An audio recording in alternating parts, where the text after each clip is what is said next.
नमस्ते बच्चों। आज हम सममिति यानी कि सिमेट्री के बारे में जानेंगे। चलिए हम कुछ चित्र देखते हैं और उन्हें पहचानने की कोशिश करते हैं। ये एक चित्र का छोटा सा हिस्सा है। क्या आप इसे पहचान सकते हैं? ये क्या है? खैर निश्चित रूप से तो यह कह पाना कि यह क्या है थोड़ा मुश्किल है ना? चलिए अब हम इसका एक और हिस्सा देखते हैं।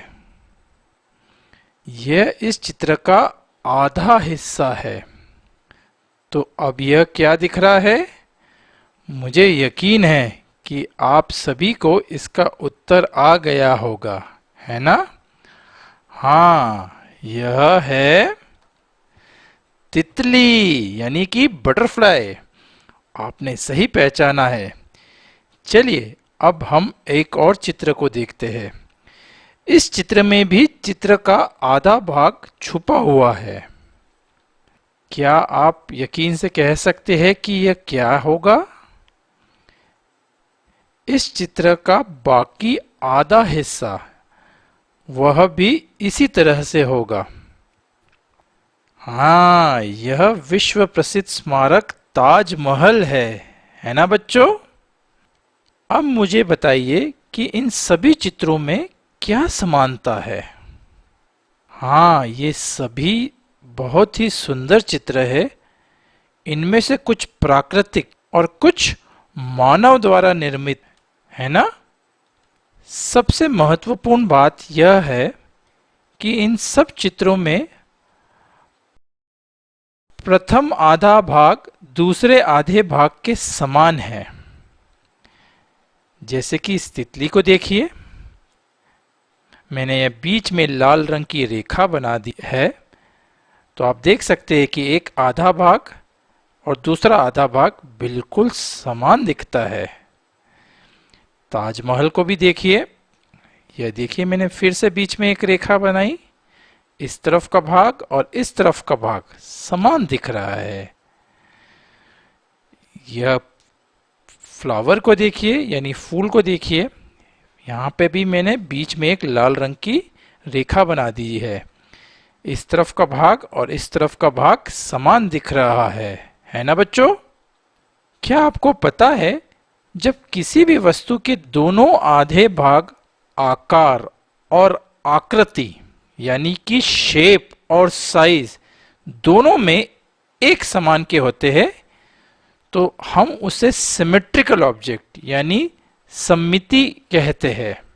जब कोई भी वस्तु या आकृति सममिति होती है यानी सिमेट्रिक होते हैं, इन्हें हम दो समान भागों में बांट सकते हैं। जैसे कि यह लीफ को देखिए यानी पत्ती को देखिए, इसके इस तरफ का भाग और इस तरफ का भाग समान लग रहा है। ठीक इसी प्रकार यह फूल को देखिए, इसका इस तरफ का भाग और इस तरफ का भाग एक समान है ना बच्चों? तो सममिति यानी कि सिमेट्री का मतलब है किसी वस्तु के आधे हिस्सों का आकार और आकृति एक समान होती है, यानी उसका शेप भी और साइज भी दोनों एक समान होते हैं। इस तरफ समान शेप समान साइज, इस तरफ समान आकार समान आकृति, है ना? चलिए अब हम प्रकृति में पाए जाने वाले कुछ खूबसूरत उदाहरण को देखते हैं और देखते हैं कि क्या वह सिमेट्रिकल ऑब्जेक्ट है क्या।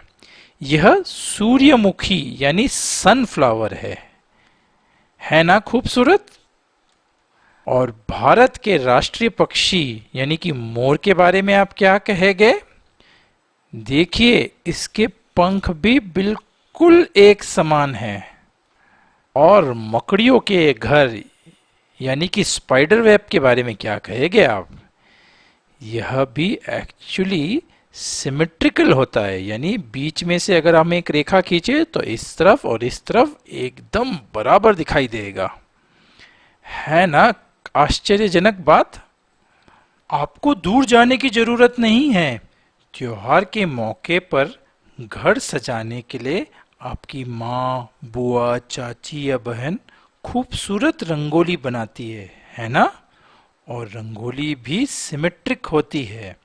अगर हम यहाँ पे बीच में एक काल्पनिक रेखा खींचे तो यह भाग और यह भाग बराबर दिखाई देगा। यह फूलों की सजावट भी सिमेट्रिक है। ध्यान से देखिए, अगर मैं यहाँ पे बीच में एक काल्पनिक रेखा खींचूं तो यह भाग और यह भाग बराबर होगा, है ना बच्चों? तो अब आप समझ गए होंगे कि कहानी में जादूगर को सममिति यानी कि सिमेट्री क्यों पसंद थी। उसकी जादुई दुनिया का प्रवेश द्वार भी सिमेट्रिक ऑब्जेक्ट था, यानी सममितीय था। यहाँ तक कि उसकी जादुई छड़ी भी सिमेट्रिक थी। देखिए, है ना? एक भाग से वो वस्तुओं को पत्थर में बदलता था और दूसरे भाग से उनमें वापस से जान डाल देता था। और ध्यान से देखिए, दोनों भाग एक दूसरे की दर्पण छवि यानी कि मिरर इमेज थे। अब आप अवश्य ही समझ गए होंगे कि जादूगर ने उस कहानी में फूल क्यों तोड़ा था। क्योंकि जादूगर सममिति का शौकीन था। गुफा के प्रवेश द्वार में सममिति नहीं थी, यानी सिमेट्री नहीं थी। एक तरफ 3 फूल थे और एक तरफ 2 फूल थे, तो उसने उसको सममिति बनाने के लिए यहां से एक फूल तोड़ दिया था, है ना बच्चों?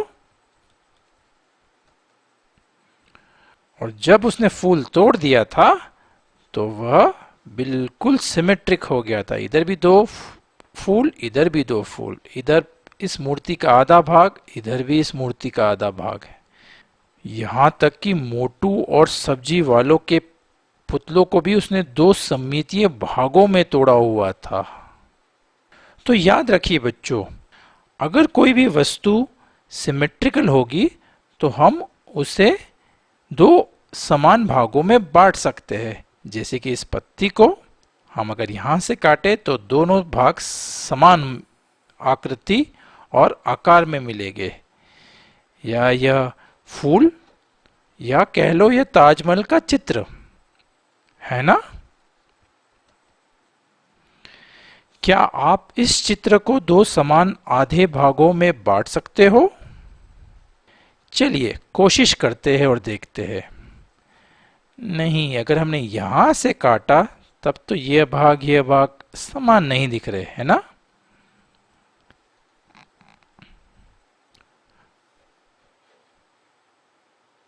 देखिए, अगर मैंने यहां से काटा होता तो यह इधर से इधर ऐसा बन जाता, आम नहीं लगता, है ना? तो इस आम को हम 2 समान हिस्सों में नहीं बांट सकते हैं। जिस प्रकार आम को हम 2 समान भागों में नहीं बांट सकते, उसी प्रकार यह ट्रायंगल है। इसको अगर हम 2 समान भागों में बांटने की कोशिश करेंगे तो यह नहीं बटेगा, क्योंकि यह स्केलिन ट्रायंगल था।